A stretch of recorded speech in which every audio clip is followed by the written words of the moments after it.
নবান্ন সংখ্যালঘুদের কিভাবে দেখে? নবান্ন সংখ্যালঘুদের দেখে তারা ভালো বোমা বানাবে, তারা ভালো গুলি চালাবে, তারা সন্ত্রাস করতে পারবে, তাদেরকে খরিদ করা যাবে, বিক্রি করা যাবে। এই তো সংখ্যালঘুর দিদির কাছে সংখ্যালঘুর এই পরিচয়। কিছু না, আপনি জেলখানাগুলোতে যান, আমার কথা শুনতে হবে না। আপনি জেলখানাগুলোতে যান, অপরাধীদের তালিকা বার করুন, বন্দীদের তালিকা বার করুন, কত শতাংশ মুসলমান নিজের নিজে দেখে নেন। অন্তত ৮০ থেকে ৯০% জেলখানার বন্দী সব মুসলমান। কেন তারা মুসলমান? প্রশ্নটা মুসলমান সমাজ করুক, দিদি তার উত্তর।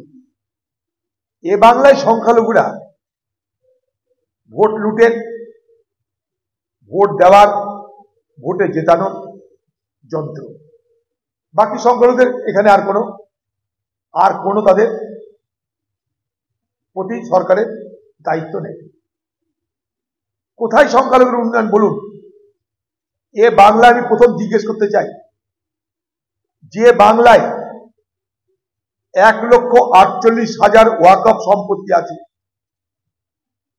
সেই ওয়াকফ সম্পত্তির বিস্তারিত বিবরণ এবং তার থেকে রোজগার এবং কত ওয়াকফ সম্পত্তি বেদখল হয়েছে, প্রমোটারদের হাতে চলে গেছে, ছোট্ট একটা হিসাব তার দিন আমাদের কাছে। জানতে চাই আমরা যে আপনার আমলে এ বাংলায় কত সংখ্যালঘু মানুষের রুটির জন্য সরকারি দপ্তরের চাকরি হয়েছে। আপনি আসার আগে কত ছিল, আপনি আসার পরে কত হয়েছে, আমরা জানতে চাই।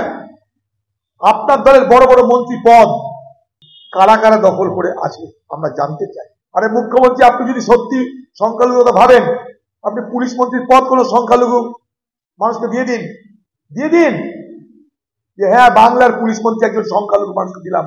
উদাহরণ তৈরি করুন। আমরা উদাহরণ তৈরি করেছিলাম কংগ্রেস আমলে, মোতার সাহেবকে পুলিশ মন্ত্রী করে। তৈরি করুন।